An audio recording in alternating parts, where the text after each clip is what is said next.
durbummaan hin dhiigne akka jiru beektu. Kana jechuun walquunnamtii saalaa jalqabaa irratti durbummaan otoma jiru dhiiguu dhiisuu danda'a. Kanammoo viidiyoo kana kanan hojjechuu barbaadee fi gaaffii baay'ee namoonni keessumattuu shamarroonni durbummaa hin dhiigne jiraa'u. Ani abbaa manaa qofaanan yeroo jalqabaaf walquunnamtii saalaa raawwadhe. Garuu dhiiga jalqaba walquunnamtii saalaa irratti waan hin arginee fi abbaan manaa koo ati durba miti naan jedhe. Dhiphina kanaan yeroo hedduun dhiphachaa jira. Durbummaan hin dhiigne jiraa'u kan jedhu gaaffii hedduutu keessaan naquun namaa ture. Waa'een fayyaa homaa saalfiin qabu.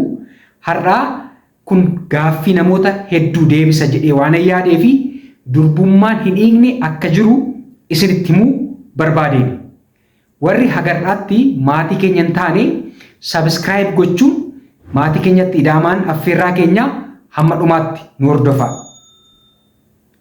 Yeroo hundumaa walquunnamtii saalaa jalqabaa irratti dhiiguu dhabuun durbummaa dhabuu miti. Kana jechuun durbummaan dhiiguus jira, durbummaan hin dhiignes jira jechuudha.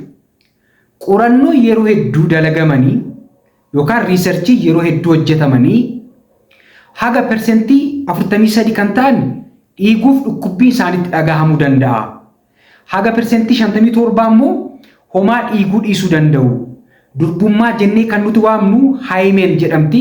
Inni kun immoo dhuma qaama saalaa dubartii irratti kavar godhee kan argamudha. Karaa marsaan laguu ba'u jira ni qabaatti. Garuu inni kun immoo baay'ee haphii kan ta'edha. Istiraakcharii baay'ee haphii ta'edha. Haala salphaatiin baduu kan danda'udha jechuudha.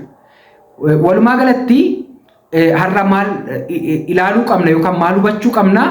Durbummaan hin dhiignes akka jiru. Kana jechuun walquunnamtii saalaa jalqabaa irratti haayimeen jennee kan waamnu. Istiraakchariin kuni yookaan durbummaa kan jedhamtu kuni otoo hin dhiigin laxxatamteema hafuu dandeessi jechuudha. Haga persentii 57 dhiiguu dhiisuu danda'a jedha qorannoon.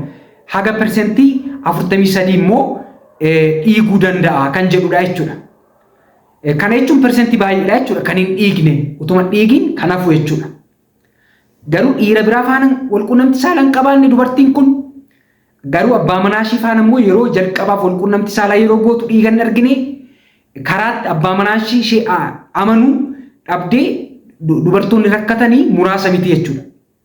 Kanaaf dhiironni waan hubachuu qabdanii dubartoonnis waan hubachuu qabdanii durbummaan hin dhiignes akka jiru. Kun immoo qorannootiin kan mirkanaa'e akka ta'e. Akkasumas immoo qorannoon yeroo tokko dalagame immoo haga persentii 40 haga 60 kan ta'anii homaa dhiiguu dhiisuu danda'u. Dhiiga arguu dhiisuu danda'u. Persentii 40 haga 60.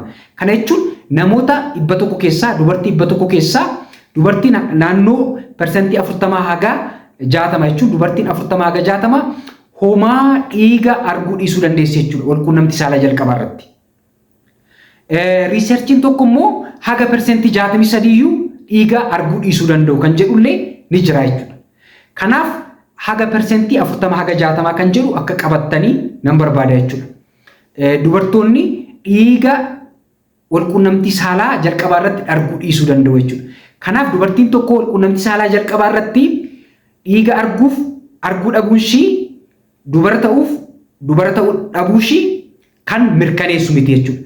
Hawaasa keessatti akka aadaatti dubartiin walquunnamtii saalaa jalqabaa irratti hin dhiigne akka isheen durba hin taanetti yookaan durbummaa hin qabnetti kan lakkaa'amtu jechuudha. Akka leeyyoottidha kan inni lakkaa'amu jechuudha. Garuu kan isin hubachuu qabdanii ifin dubartiin tokko utoo walquunnamtii saalaa kana dura hin goone dhiira kan faana iyyuu ta'e walquunnamtii saalaa yeroo jalqabaaf goote dhiigni irratti argamuu dhiisuu danda'a jechuudha. Haayimeeniin istiraakchariin kun akkasumattiin utoon dhiigiin haphatee utoon dhiigiin ballateema hafuu danda'a jechuudha.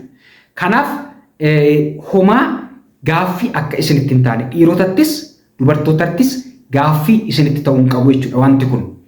Qorannoo baay'eedha akkuma amma isinii kaase kan ibsu jechuudha.